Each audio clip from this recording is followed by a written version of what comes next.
ભરૂચમાં કોંગ્રેસની મૌન રેલી પહેલા પોલીસની કાર્યવાહી, આગેવાનો કાર્યકરોની અટકાયતથી રાજકીય ગરમાવો જોવા મળ્યો છે।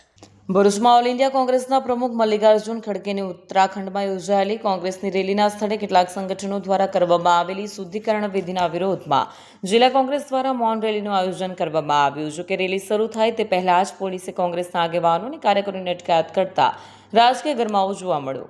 ખડગેની ઉત્તરાખંડ રેલી સ્થળે થયેલી શુદ્ધિકરણ વિધિના વિરોધમાં ભરૂચ જિલ્લા કોંગ્રેસે મૌન રેલીનું આયોજન કર્યું। રેલી શરૂ થાય તે પહેલા પોલીસે કોંગ્રેસના આગેવાનો અને કાર્યકરોની અટકાયત કરી। પોલીસ અને કાર્યકરો વચ્ચે ખેંચતાણના દ્રશ્યો સર્જાયા। કોંગ્રેસે પોલીસ પર ભાજપના ઇશારે કાર્યવાહી કરવાનો આક્ષેપ કર્યો। ઉત્તરાખંડમાં એક રેલી બાદ ત્યાંના હિન્દુ સંગઠનો દ્વારા ગંગાજળથી પવિત્ર કરવામાં આવી। એટલા માટે પવિત્ર કરવામાં આવી કે ત્યાં એ રેલીમાં રાષ્ટ્રીય અધ્યક્ષ ખડગે સાહેબ મોજૂદ હતા। એમને ત્યાંથી નીકળી ગયા બાદ ગંગાજળથી પવિત્ર કરવામાં આવી। બહુ ધૂણાસ્પદ કૃત્ય કર્યું છે। એક દલિત વિરોધી માનસિકતા ભારતીય જનતા પાર્ટી આવા લોકોને પ્રોત્સાહન આપે છે। આ કૃત્ય કરાવનાર ભારતીય જનતા પાર્ટી છે, RSS। તો આ માનસિકતા ધરાવે છે, લોકો દલિત વિરોધી માનસિકતા ધરાવે છે અને આ દેશની એસેટ કહેવાય।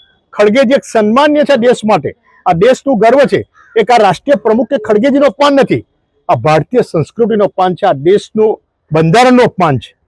ત્યારે હિન્દુવાદની વાતો કરી, બે મોઢાની વાતો કરતી આ સરકાર કઈ દિશામાં દેશને લઈ જવા માંગી છે?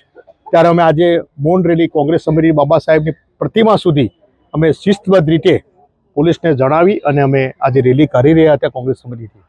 ત્યારે પણ ભારતીય જનતા પાર્ટીની આ પોલીસે અમને ભારતીય જનતા પાર્ટીના આગેવાનોના કહેવાથી અમને રેલી પર ના કાઢવા દીધી। અમે સમિતિની બહાર નીકળી અને થોડુંક જ 100 મીટરમાં અમારી બધા આગેવાનોની ધરપકડ કરીને અમને પોલીસ સ્ટેશન લાવ્યા। આ શું સિદ્ધ કરવા માંગે છે? ભારતીય જનતા પાર્ટી કાલે રાહુલ ગાંધી સામે, કાલે કોઈ રાષ્ટ્રીય મુદ્દા સામે રેલીઓ કાઢે તો એમને કાઢવા દે છે, કોઈ પુતળા દહન હોય તો એમને કરવા દે છે।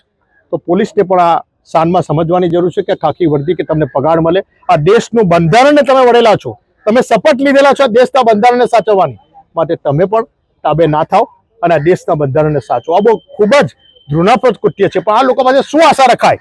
જે રામ મંદિરના ચંદા ચોરો છે, જે રામ ભગવાનના પણ પૈસા ખાઈ જતા, એમની પાસે શું આશા રાખી શકાય? સખત શબ્દોમાં આ ઘટનાને અમે વખોડીએ છીએ અને બહુ દુઃખદ આ દેશ માટે જ્યારે આ વાતની ચર્ચા થાય ત્યારે આપણું માથું શરમથી ઝૂકી જાય એટલી ખરાબ બાબત કરેલી છે અને ભારતીય જનતા પાર્ટીની છબી આમાં ખુલ્લેઆમ પડી ગયેલી છે અને દેશ વિરોધી ભારતીય જનતા પાર્ટી બટવારા કરી લે છે હિન્દુવાદના નામે, એ આ સાબિત થઈ ગયેલું છે। વિડીયો જર્નાલિસ્ટ વિરેન્દ્ર પાટીલ સાથે સરિયા ટીવી ન્યૂઝ ભરૂચ।